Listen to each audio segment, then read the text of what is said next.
Assalamualaikum warahmatullahi wabarakatuh.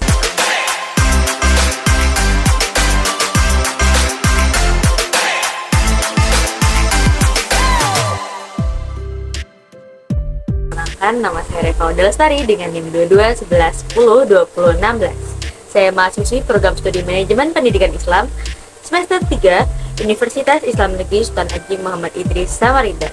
Video ini saya buat untuk memenuhi tugas akhir ujian akhir semester dari mata kuliah manajemen pesantren atau manajemen non formal, di mana saya akan menjelaskan mengenai profil dari Pondok Pesantren Tebu Ireng Jombang dan juga bagaimana sih manajemen humas yang ada di Pondok Pesantren Tebu Ireng Jombang. Nah, di sini saya akan menjelaskan mengenai profil daripada Pondok Pesantren Tebu Ireng yang digadang-gadang sebagai pondok terbesar di Jawa Timur, khususnya di Jombang. Pondok pesantren ini didirikan oleh Kiai Haji Asyam Asy'ari pada tahun 1899, tepatnya pada tanggal 3 Agustus.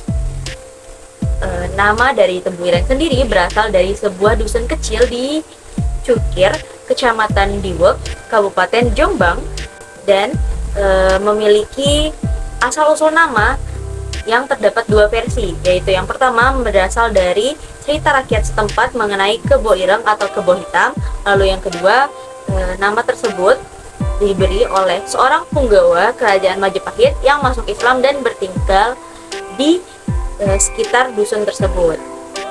Pendiri dari Pondok Pesantren Tebu Ireng Jombang ialah Kiai Haji Hasyim Asy'ari yang merupakan cucu dari Kiai Haji Asy'ari, pendiri pesantren Gedang di Jombang.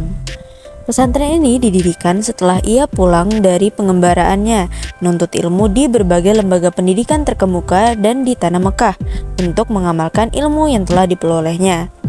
Adapun faktor mendukung Kiai Haji Hasyim Asy'ari membangun pondok pesantren ialah keprihatinannya terhadap warga dusun yang senang sekali berbuat maksiat, seperti perjudian, mabuk-mabukan, dan juga pelacuran atau kegiatan negatif yang lainnya. Pesantren ini awalnya dipusatkan di sebuah bangunan yang terdiri dari dua buah ruangan kecil dari anyaman bambu, bekas sebuah warung yang luasnya kurang lebih 6 kali 8 meter, yang dibelinya dari seorang dalang. Satu ruang digunakan untuk kegiatan pengajian, sementara yang lainnya sebagai tempat tinggal bersama istrinya. Santri-santri pertama yang belajar di pesantren ini berjumlah 10 orang, termasuk beberapa santri yang dia bawa dari pesantren Gedang. Santri-santri tersebut kemudian menjadi tokoh-tokoh penting dalam sejarah Nahdlatul Ulama dan Indonesia. Contohnya, Kiai Haji Wahid Hasyim, yaitu Menteri Agama Republik Indonesia, dan Kiai Haji Abdurrahman Wahid, yaitu Presiden Republik Indonesia yang keempat.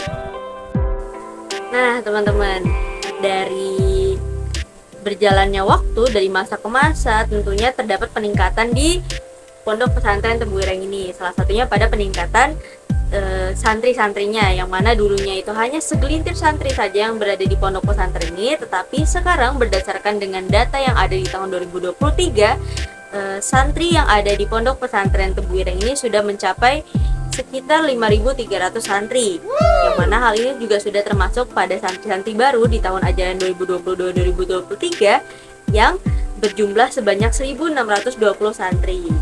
Nah, hal ini tentunya juga tidak lepas dari peran humas sebagai penghubung antara pondok dan juga masyarakat, di mana dari hubungan tadi yang dibangun oleh humas maka menyebabkan atau mengakibatkan dampak seperti tadi, dampak positifnya yaitu banyaknya peningkatan jumlah santri yang ada di pondok pesantren tersebut. Nah, adapun tujuan dari humas di Pondok Pesantren Tebu Ireng ini yang pertama adalah mempertahankan eksistensi, lalu juga ada mengembangkan citra pondok dan dengan cara mempublikasikannya kepada masyarakat, juga menjalin kerjasama dengan masyarakat. Nah, jadi peran humas di Pondok Pesantren Tebu Ireng ini berfokus pada pemuasan kepada pelanggan, atau dalam konteks di sini ialah siswa dan orang tua murid, yang mana nantinya akan membawa dampak yang bermanfaat bagi mereka sendiri, diantaranya seperti terjalinnya hubungan harmonis antara pelanggan dan juga lembaga, lalu munculnya pelanggan-pelanggan yang loyal, kepada lembaganya, seperti entah itu maupun pelanggan lama maupun juga pelanggan baru. Juga hal ini lembaga juga diuntungkan dengan adanya rekomendasi dari mulut ke mulut, sehingga dapat meningkatkan promosi dari pondok pesantren tersebut. Lalu bagaimana humas ini melakukan perwujudannya dari tujuan-tujuan yang sudah saya paparkan sebelumnya? Yaitu ada 3 cara. Yang pertama yaitu melalui buku santri, di mana santri ini kan merupakan poin penting di dalam pondok pesantren, di mana cerminan dirinya lah yang menunjukkan citra dari pesantren tersebut. Maka humas memberikan namanya buku santri yang berisikan peraturan-peraturan atau pedoman-pedoman yang mesti ditaati oleh santri-santrinya, sehingga dia bisa membawa citra positif pondok pesantren ke dalam dirinya sebagai cerminan orang-orang nanti melihat pondok pesantren ini. Nah, lalu yang kedua yaitu memiliki program-program bagus yang dapat mengembangkan citra positif pondok pesantren. Di antaranya ada majelis amni, yaitu pendisiplinan santri, lalu ada majelis ilmu, ada madrasah diniyah, yang madrasah diniyah ini melestarikan ciri khas dari sebuah lembaga pendidikan berbasis pesantren. Lalu ada juga tahfizul Quran, lalu ada pendalaman bahasa asing, lalu ada ekstrakurikuler, lalu ada seminar motivasi, dan juga peringatan hari-hari besar yang biasanya mereka posting di YouTube atau tidak media-media sosial yang bisa kita akses sekarang.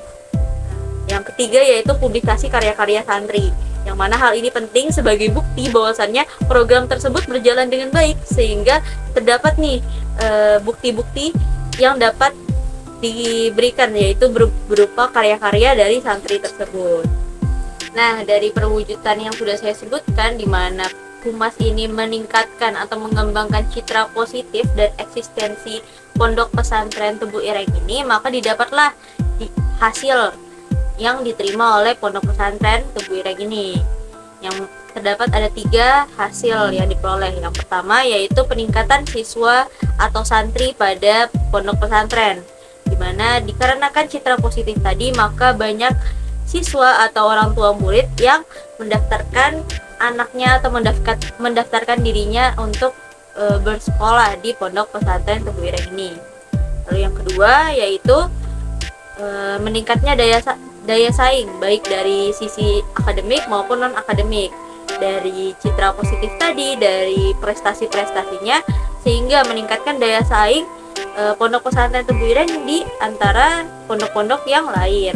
Lalu yang ketiga yaitu efektivitas dari kinerja humas sendiri. Keberhasilan dari kinerja humas sendiri bisa dilihat dari meningkatnya jumlah santri pada suatu lembaga pendidikan. Maka apabila kita melihat dari pesatnya peningkatan jumlah santri di pondok pesantren Tebu Ireng ini, maka dapat dikatakan berhasillah kinerja dari seorang humas. Seperti yang saya paparkan sebelumnya mengenai pelaksanaan humas dalam rangka mengembangkan citra positif pondok, maka dapat kita tarik kesimpulan nih bahwasannya upaya yang dilakukan oleh humas dengan merencanakan strategi manajemen humas tadi dalam membangun dan mengembangkan citra pondok merupakan ide yang mesti dikembangkan oleh humas agar terus berinovasi, sehingga apabila kedepannya bertemu dengan perkembangan zaman yang makin maju, maka